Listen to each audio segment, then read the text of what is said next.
Hey everyone, and welcome back to my YouTube channel. So a bit of a different topic today, but an extremely important one.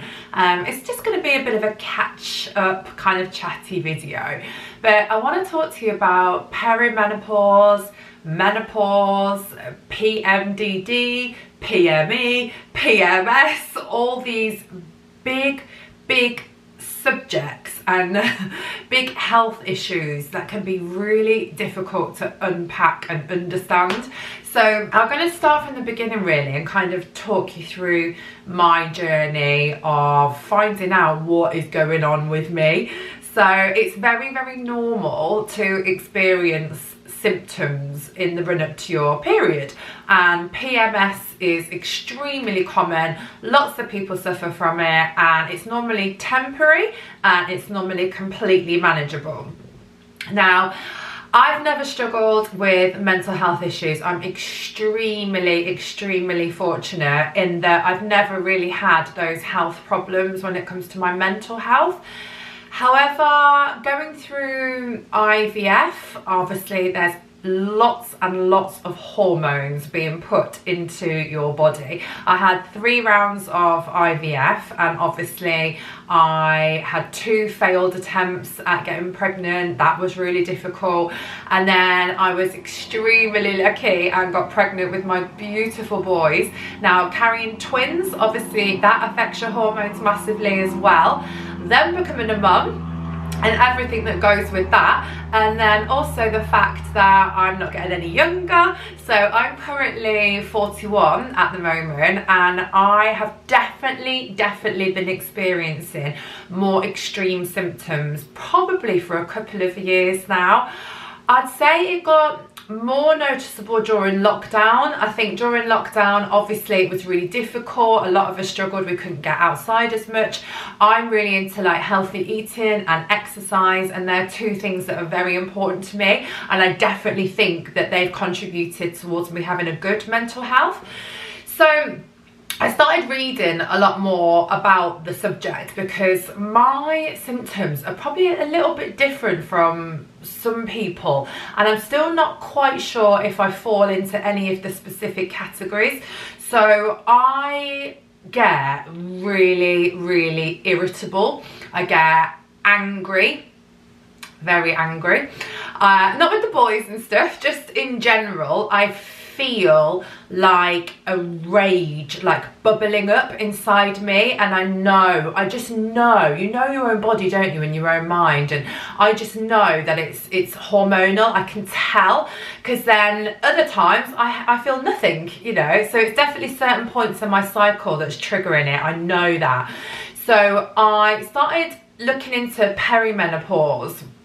There's been so much documented about this recently, which is amazing. You've got the Davina McCall stuff, you've got loads of other people. Lisa Snowden's been talking about it, loads and loads of people, and you've got the extremely knowledgeable lady, Louise Newson, who is a specialist when it comes to women's health, menopause, etc.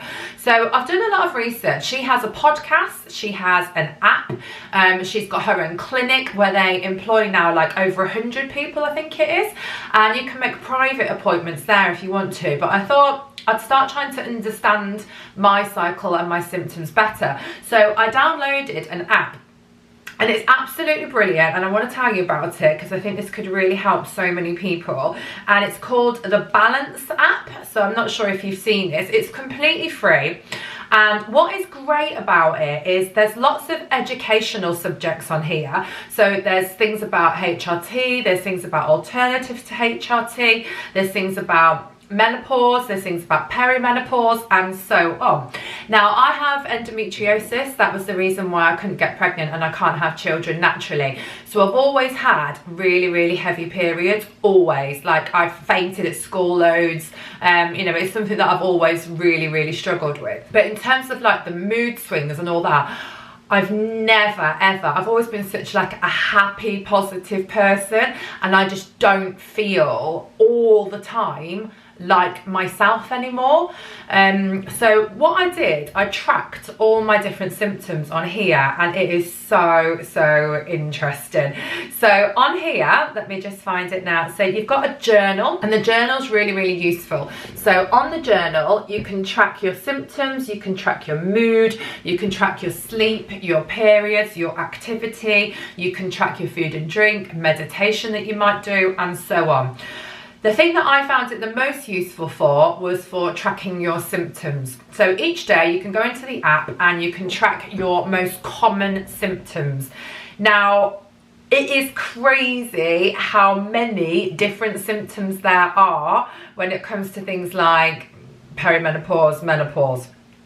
So these are the ones that I have noted as my most common. So I don't know if you can relate to some of these, but abdominal pain, and what it gives you on the app is not at all, a little, quite a bit, or extremely. So I get really sharp, bad abdominal pains during my period. People used to say star week and time of the month, but come on, it's 2022 now, let's drop that.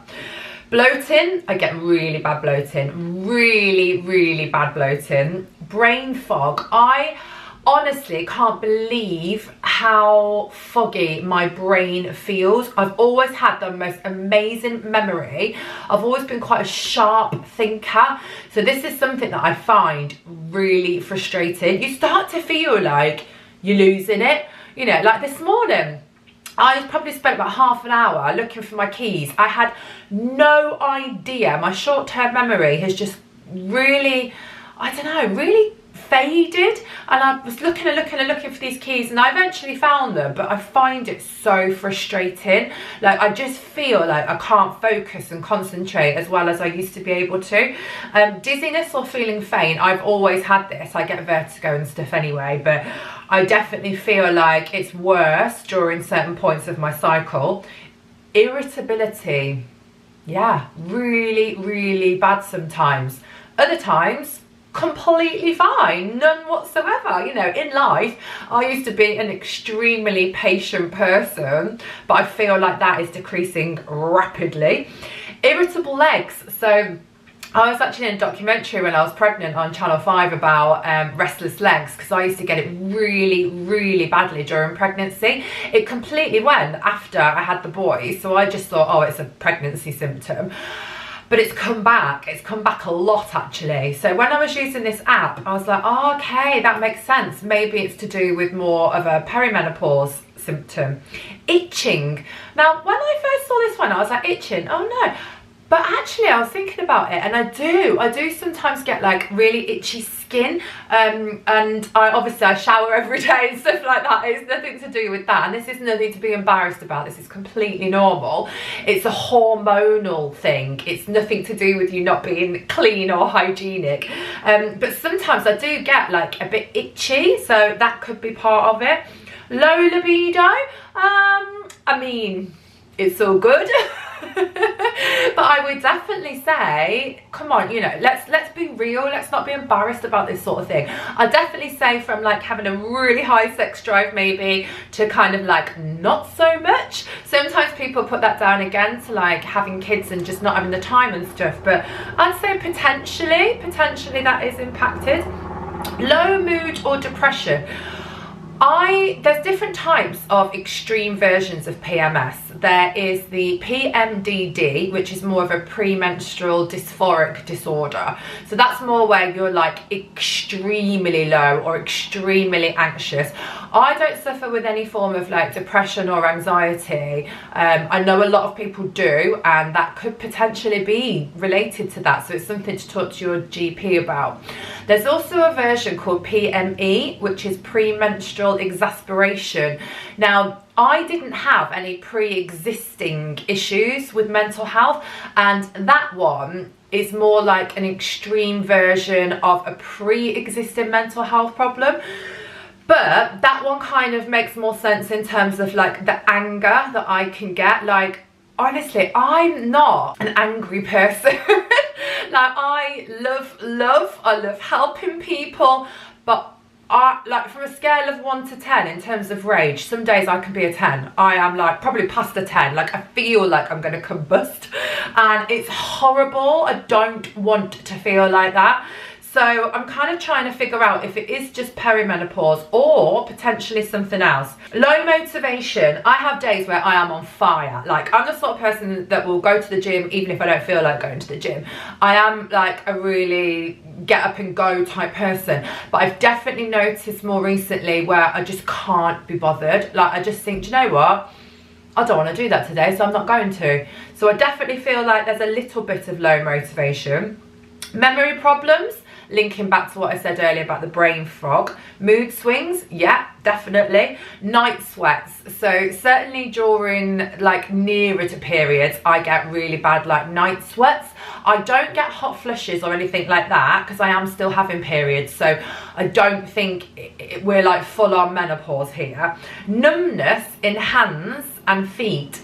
Now I get really numb left arm, and I put it down to oh, I'm trying to think what it's called now. It'll come back to me in a minute. But years ago when I used to work for Slimming World and I was a team manager, I did lots and lots of telephone calls with my team or my members, and I was always holding like my phone in my hand. This was kind of like before all the headsets and stuff like that. I didn't really think about using Bluetooth and stuff then. Not before headsets, I'm not that old, but you know what I mean. I never really thought about like using hands-free at that time. And I used to think it was carpal tunnel, that's what the word I was looking for. So more like a trapped nerve. And I still think potentially I have got that. But it's come back, and numbness in hands or feet is a sign of menopause or perimenopause. Tired or low energy, kind of already covered that. Weight gain, I definitely feel like I fluctuate a little bit. But there's so many other symptoms. So there can be anxiety, joint pain, headaches. There's like acne, allergies, altered sense of smell, breast tenderness, diarrhea, difficulty breathing, difficulty sleeping. I do get that sometimes. Difficulty concentrating, yeah, definitely get that. Dry eyes. There's just, I could go on and on. Honestly, go on this app because it is so fascinating. So I've got to the point where I have spoken to a GP before about it, and I did toy with having some sort of cognitive behavioural therapy. I love CBT. I think CBT is amazing. So I've studied psychology in the past, only at A level, but I also obviously love like anything to do with mindset and stuff like that. So I thought, I wonder if I could kind of crack this, just going down that route and trying to like challenge my thoughts and stuff. But it isn't my thoughts controlling my body. I can tell 100% it is my body controlling my thoughts. So my hormones, the way I'm feeling at certain times of the month, 100%. I just know, I know that this is the case. So I kind of like, I listened a bit more about like perimenopause and stuff, and I thought, right, ages ago I went and got a test, but it was just a blood test, and I thought that was enough. But apparently, upon further research, blood tests can't always pick up on that sort of thing because it completely depends where your hormone levels are that day. So I could still be lacking in certain hormones, or I could potentially need to go down the HRT route. So after chatting to the doctor and I kind of like was explaining what was going on, they suggested antidepressants, and I was like, but I'm not depressed, like I don't feel depressed.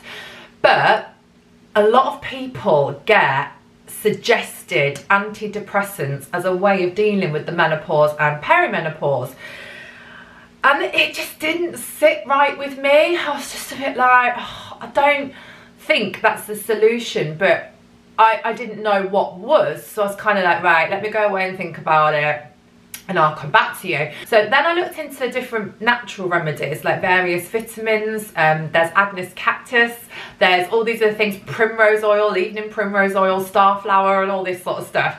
And I was like, I wonder if that might be something worth considering. So I started to take a few different things when it comes to like the vitamins and things. Then it says it can be hereditary, but I have not had any family issues. There's no family history of really struggling through menopause. But years ago, there wasn't as much information, so people just kind of like got on with it. Diet and exercise can really help, so obviously I really try hard on that, but I've got to the point now where I'm like, no, something's got to change. It's just not helping enough to the point where I feel like it is affecting me on a day-to-day basis. And obviously if it affects me, it's going to affect people around me. So I talked to Chris about it. It can be really difficult, I think, for partners to understand, but I try and explain it, and he does understand. He does kind of know, like, oh, okay, maybe I need to leave her alone for a few days. But, you know, I don't want to be taking things out on him. It's not fair. And obviously then, like, parenting twins, they're 4 years old now, you know, that can be challenging. And if I'm struggling with my patience and stuff, I don't want to take that on them either. Like, I can feel myself getting a bit upset about it. Oh, it's just so frustrating. And I don't know, like, I just want to feel like I just want to feel like me again. It's so weird, like, I'm not the sort of person to get upset and stuff, and I don't talk to people about this sort of stuff. And I knew I needed to sit down today and just talk to the camera about it, because for some weird reason, for me, it's like, it's really cathartic. All these emotions and stuff come out when I talk out loud. It's so weird. I'm always like strong, and I'm always the one to like worry and care about everybody else and just put like a brave face on, but it's really starting to like get to me. Oh God, sorry. So I've thought, right, I need to sort this out. I could go down the private route straight away and pay. Obviously it is quite expensive, but it's worth it. You know, I'd spend that money on clothes or whatever. But I thought, you know what, I'm going to go and chat to my GP again first, but I want to go and see a female GP, and I want to go and see more of a like women's health specialist who I feel like will just get it, and then maybe start exploring like HRT or just looking more into like hormones and stuff. And that's kind of where I'm at the moment. So I rang up recently to get an appointment, but all the appointments were gone that day. And I've now filled in an online e-consult, it's called now. So a doctor is going to call me back, but I believe that's not going to be now until next week. But that's fine, you know, it's not urgent. It's just, I just want to get things sorted. I'm the sort of person that if there's a problem, I want to sort it. So, you know, if I'm unhappy about something, then like with my IVF, with my weight loss, with my degree, like relationships, everything I do, I always think, right, if I'm not happy, do something about it. Like, I'm not going to sit back and take it, and I'm not going to sit back and take this. I don't want this to just happen to me and just think, oh well, this is life, you know, whatever, just get on with it. No, I want to fight and I want to get it sorted, and if I can help other people along the way, then amazing. So I don't really know what the point of this video was, but I feel like a bit of weight's been lifted off my shoulders, and I know from talking about IVF before and talking about other kind of like really quite private and personal problems, you guys are always amazing, and I know that. And yes, you'll get certain people trying to use this kind of like vulnerability against you, but that's on them. Like, I don't care. I don't want to censor myself, and I don't want to worry about opening up about stuff like this just because of people that will judge me for it. I don't care, because this is my truth. This is what's going on at the moment. So if it might potentially help someone else feel like they're not alone, or it might help somebody to be brave enough to go out and get help too, then fantastic. You know, that would make me so happy. So that's where I'm at the moment. I'll let you know after I have had another chat to the doctor. If I don't get anywhere kind of going down that route, I'm going to go and make a private appointment at Louise Newson's clinic. I'm going to carry on listening to her podcasts. It's all free, the app's free, and just trying to, you know, research the subject as much as possible. So if you've made it to the end of this video, thank you so much for watching. I really do appreciate it, and let's get this sorted. Take care. I'll see you soon.